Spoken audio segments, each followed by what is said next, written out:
Assalamualaikum warahmatullahi wabarakatuh. Halo, nama saya Fitria Ramadhani. Saya dari kelas 10 IPS 1 absen 11. Saya akan menceritakan cerita rakyat dari Jawa Tengah yang berjudul Lutung Kasaruang. Lutung Kasaruang.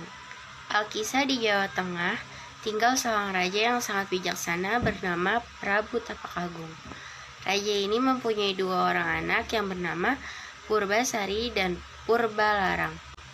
Di akhir hidup sang ayah, ia berpesan kepada kedua anaknya bahwa ia ingin turun tahta.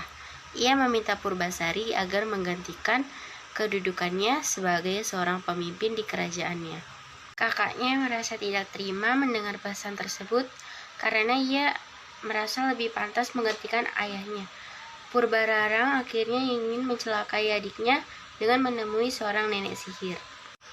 Akibat dari nenek sihir tersebut, kulit adiknya kini penuh dengan totol-totol berwarna hitam. Keadaan tersebut ia pakai untuk mengasingkan Purbasari ke dalam hutan. Purbasari mempunyai teman yaitu dari hewan-hewan yang tinggal di sana, sehingga ia tidak merasa kesepian.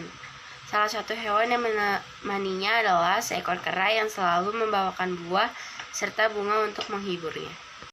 Kera tersebut pada suatu malam bersemedi. Kemudian secara tiba-tiba muncul air yang membentuk sebuah telaga dengan air yang jernih dan wangi. Purbasari diminta mandi di telaga tersebut oleh sang kera. Tubuhnya seketika berubah menjadi seorang putri yang cantik seperti semula. Purbalarang pada suatu ketika menjenguk Purbasari, melihat adiknya sudah kembali cantik membuatnya terkejut. Ia kemudian meminta untuk adu panjang rambut kepada sang adik. Hasilnya adalah rambut Purbasari ternyata adalah yang lebih panjang. Purbalarang juga meminta Purbasari agar mau adu tampan dengan tunangannya. Purbasari kala itu menggandeng seekor kera yang sudah menemaninya hidup di hutan selama ini.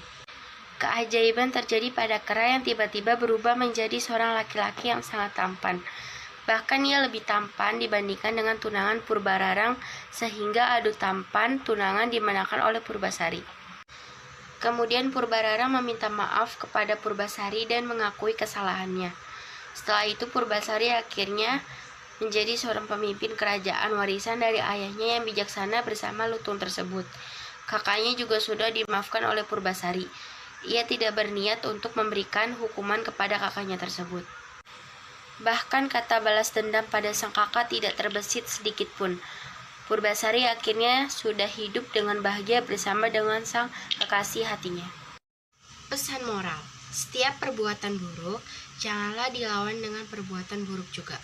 Mau memaafkan kesalahan orang lain merupakan hal yang terpuji dan berjiwa besar.